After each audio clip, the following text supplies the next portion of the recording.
In Nigeria today,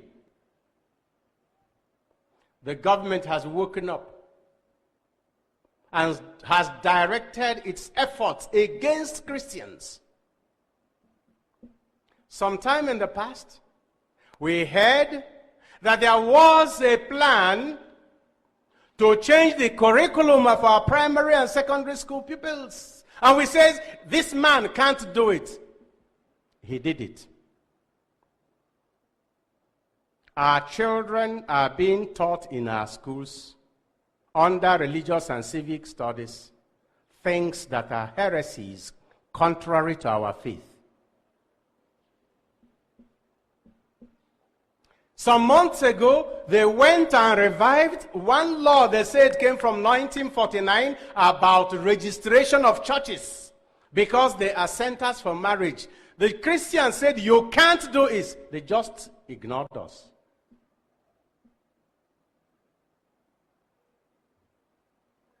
Of course, when it comes to appointments and concessions, when it comes to protection of lives and property, we know where the attention of this government is and whom the government will be only too happy to see exterminated completely: Christians. And when they tell you about Southern Kaduna is majority Christian. Don't forget this fact. And most recently, the president has signed into law an act that places all non-governmental, listen to that, non-governmental organizations, all of them, including Christian churches, under the control of the chief registrar of the CAC. CAC is a Corporate Affairs Commission. And they said that registrar can remove any bishop and put anybody they want to supervise the affairs of the church when they have reason to suspect fraud or mismanagement of funds. A government that can control the corruption in the clinic in Asarok. A government that can't check the corruption in any of its institutions, police, civil service, the army, in any of its organs and agencies, NCDC, EFCC, CIPC, they can't check the corruption in any of this. They can't check the corruption in the house, the legislative houses.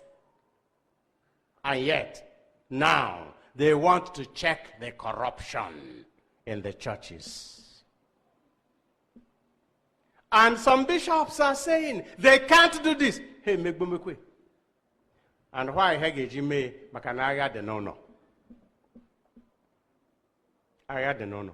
We are too divided and too selfish. And I keep telling you,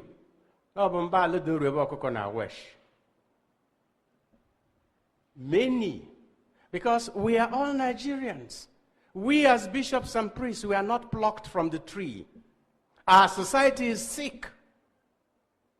Corruption is everywhere, and you cannot expect that institutions of the church will be without corruption. No, nobody will say that.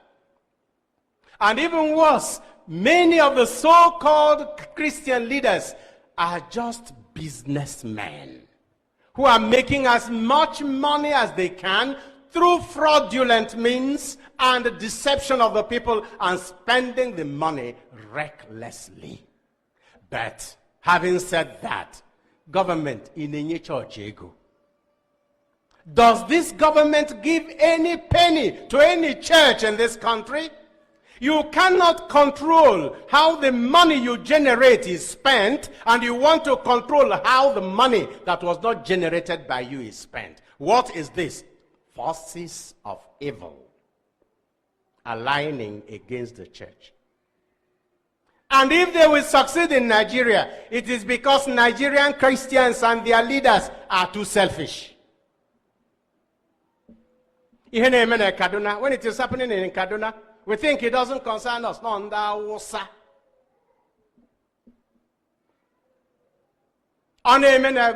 Alibo, it doesn't concern the rest of Nigeria. On the Biafra.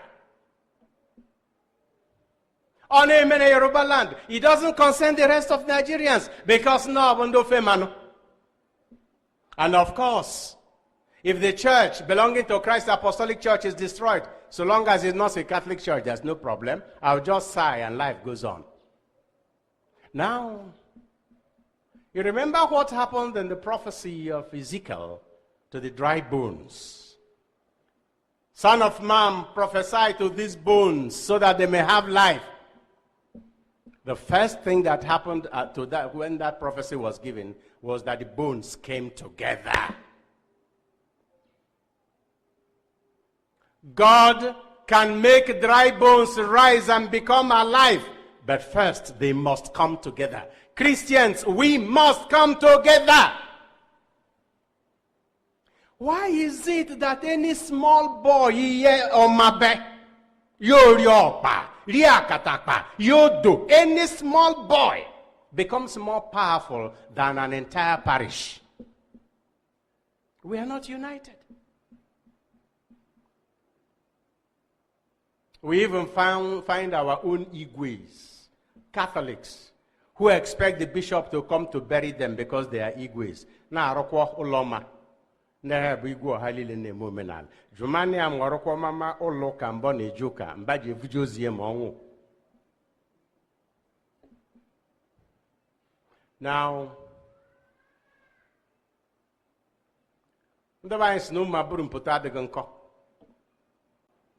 a government that has buckled before terrorists and bandits that are destroying the nation, now wants to flex its muscles with churches and NGOs. A president, retired general of the Nigerian army, and commander-in-chief of the armed forces, who does not know where these bandits get their arms, wants to control churches and NGOs. Well, the rumors may be true that they are all a part of a grand plan of Islamizing this country. But I'm sorry for the Muslims. They may be deceived. It may not be about Islam. It may be about one ethnic group that wants to found a modern empire in Nigeria.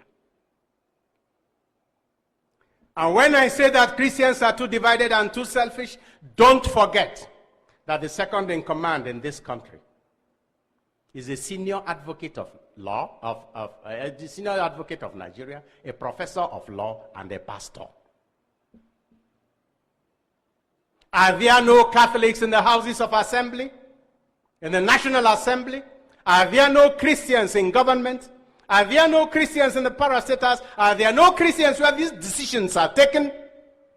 When we bishops warn them, we have heard this. What they tell us, it is not true. Including last March, we raised alarm. It is not true. I got the no-no. Yes. Napoleon Bonaparte was one of the most powerful emperors in modern history. A Frenchman who wanted to colonize the whole Europe, including the church with the Vatican. But the Pope stood his ground. You can't control this church. And the Cardinal Secretary of State that time was resisting Bonaparte. And the emperor told him, look, Cardinal, I'm warning you. You are resisting me. Don't you know I have the powers to destroy the Catholic Church?